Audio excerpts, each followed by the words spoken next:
Bonjour et bienvenue sur ce nouveau numéro de Culture Actu.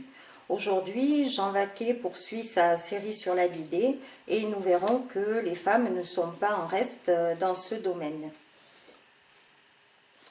Nous ferons ensuite un tour du côté de la musique avec du jazz à la Seine et du blues folk à Hyères où nous vous annoncerons 2 concerts. Et pour finir, une comédie qui sera jouée au Café-Théâtre de la Porte d'Italie.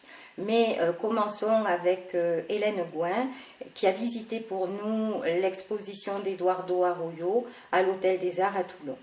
L'exposition d'Eduardo Arroyo à l'Hôtel des Arts de Toulon offre aux visiteurs l'occasion de multiples rencontres.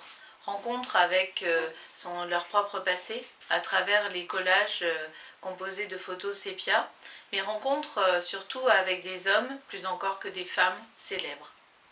Eduardo Arroyo est né à Madrid en 1937 et il a toujours peint en autodidacte. Journaliste, il a dû fuir son pays en 1958 en direction de Paris car il était poursuivi pour ses positions antifranquistes. À l'origine de son œuvre se trouve la caricature dans laquelle il excella pour défendre ses engagements politiques. De la caricature au portrait, le peintre n'avait qu'un pas à franchir et il commença ses premiers portraits à Paris, où ses œuvres se distinguaient très nettement de l'école de Paris et de l'abstraction que prenaient les artistes à l'époque. Ces portraits sont en effet résolument figuratifs. On parle même de figuration narrative dans son cas, tant il associe de symboles à chacune des personnalités qu'il nous fait découvrir. Puisant dans tous les domaines de l'art, aussi bien la photographie que le collage, ou une sculpture qui confine parfois au land art tant elle utilise de matériaux bruts, l'artiste espagnol s'illustre avant tout par son don à capter instantanément les traits particuliers propres à chaque personnage. Ce sont donc des portraits caricaturaux qui sont exposés à l'Hôtel des Arts, portraits qui invitent le visiteur à une reconnaissance. Chaque œuvre est intitulée car l'artiste souhaite qu'elle soit inscrite profondément dans une époque, son époque. La force du destin en effet marquait chacun de ces personnages qui émergent au fil des œuvres, issus aussi bien de la littérature que du cinéma, du sport ou encore de la politique. La photographie stimule la peinture, écrit Arroyo. La mystérieuse chambre noire continue de m'intriguer. Ou encore, mes tableaux sont remplis de littérature et d'idées.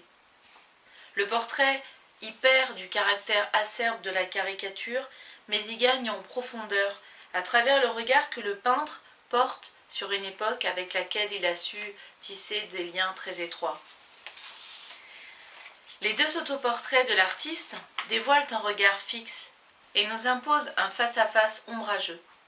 Arroyo n'est jamais éloigné des grandes questions de son temps, et son regard interroge tel un miroir. Toutefois, on ne pourra que sourire à l'humour et à l'ironie qui imprègnent la plupart de ses portraits, comme ceux de Flaubert et de Stendhal, présentés encadrés par 4 cachets d'aspirine. Chacun pourra interpréter ce choix artistique à sa façon. Ainsi, la force du destin qui a opéré une lente métamorphose chez tous les sujets du peintre laisse le visiteur amusé et ému par l'œuvre de ce grand artiste de la figuration. Cette exposition peut être visitée jusqu'au 10 janvier 2016, du mardi au dimanche, de 10h à 18h. Un blog et une pétition ont circulé cet été sur Internet, initiés par des auteurs femmes de BD. Jean Vaquet nous en dit plus sur ce sujet. Alors Jean Vaquet, on parle beaucoup des auteurs masculins, mais paraît sur Internet une pétition et un blog de 147 auteurs de bande dessinée. Donc il semble qu'il y ait une discrimination entre la BD féminine et la BD masculine. Qu'en pensez-vous ? Écoutez, moi j'ai été étonné, surpris de lire cet article, cette pétition, dans le sens où déjà 147 auteurs de bande dessinée, c'est déjà énorme, c'est beaucoup. Il peut y en avoir beaucoup plus, il n'y a aucune ségrégation, il n'y a aucune limite et aucun quota qui sont imposés par les éditeurs de BD qui signent, bien entendu, nous on signe indifféremment des auteurs femmes ou des auteurs hommes.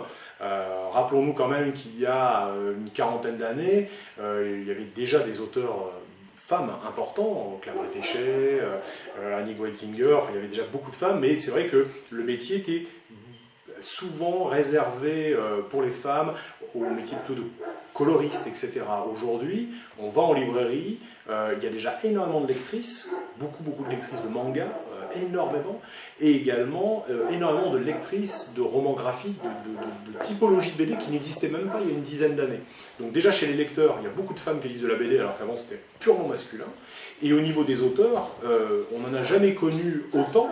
Et en plus, dirons-nous, les grands auteurs d'aujourd'hui, parmi les plus gros vendeurs, il y a des femmes auteurs complets, que ce soit Pénélope Bagieux par exemple, que tout le monde connaît, qui connaît un succès énorme et qui est connue dans le monde entier, et elle est loin d'être la seule. Il y a, voilà, la BD n'est plus du tout un genre réservé soit des typologies de lecteurs, soit des typologies d'auteurs. Aujourd'hui, c'est extrêmement pluriel. Donc je peux comprendre qu'il y ait je dirais même que même l'image de la femme dans la bande dessinée, dans les années 70-80, la femme c'était la femme objet, qui était souvent réservée soit à la BD érotique, soit au délire de dessinateurs, des Crumb, des Möbius, il y en a des milliers qui ont déliré là-dessus avec plus ou moins de bonheur. Les gros seins, les grosses fesses, voilà, ou les femmes guerrières. C'est ça, la femme guerrière, etc. Les stéréotypes. C'était les fantasmes et les stéréotypes des auteurs masculins. Aujourd'hui, ça peut toujours exister. D'ailleurs, il y a même des femmes qui utilisent ces stéréotypes, mais ça a énormément changé. Il suffit, là encore une fois, d'aller du côté, par exemple, de Marvel. Je vais prendre cet exemple américain, qui sont très en avance pour nous là, en BD populaire et au niveau d'un public de jeunes ados à adultes, où aujourd'hui, ces catalogues américains sont en train de muter avec plein d'héroïnes, mais des héroïnes écrites par des femmes écrivains qui viennent à la BD. Je prends par exemple l'exemple de Miss Marvel, jeune adolescente, musulmane, écrite par une auteure de romans américains, une romancière américaine, elle convertie il y a quelques années également à la religion musulmane, donc qui parle de cette réalité de la vie américaine à travers une super-héroïne. Et aujourd'hui, on voit une Spider-Woman qui arrive dans quelques semaines chez Marvel, héroïne le jour, et en attente d'un bébé la journée, elle est enceinte. Et ça, c'est écrit par des femmes, dessiné parfois par des femmes. On ne peut pas faire de la BD à 100% féminine, mais en tout cas, les héroïnes, les lectrices, les auteurs, la BD n'a jamais été aussi imprégnée de la marque des femmes. Donc il faut lutter. Voici quelques propositions de sorties pour cette fin de semaine avec de la musique à la Seine et ailleurs, ainsi que du théâtre à Toulon. Vendredi 23 octobre à 19h, du jazz à la Seine, dans le cadre des Vendredis de Bourradé. Place Bourradé, les concerts sont toujours gratuits. Ce vendredi, c'est avec NEPS, un trio composé de Jean-Claude Garcin à la batterie, Thierry Di Franco à la basse, Claude Chrysokérakis à la guitare. Pour cette soirée, Valérie Gradante est leur invitée d'honneur au chant.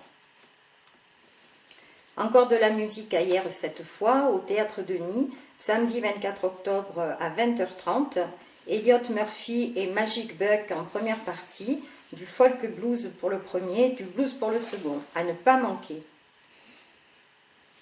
Ce même samedi 24 octobre à 18h30 et 20h30, du théâtre au Café Théâtre Porte d'Italie, une pièce intitulée Entre il et elle, une comédie grinçante sur l'amitié et les relations hommes-femmes de Stéphane Floch avec Lionel Mur, Stéphane Pivy et Stéphane Floch lui-même.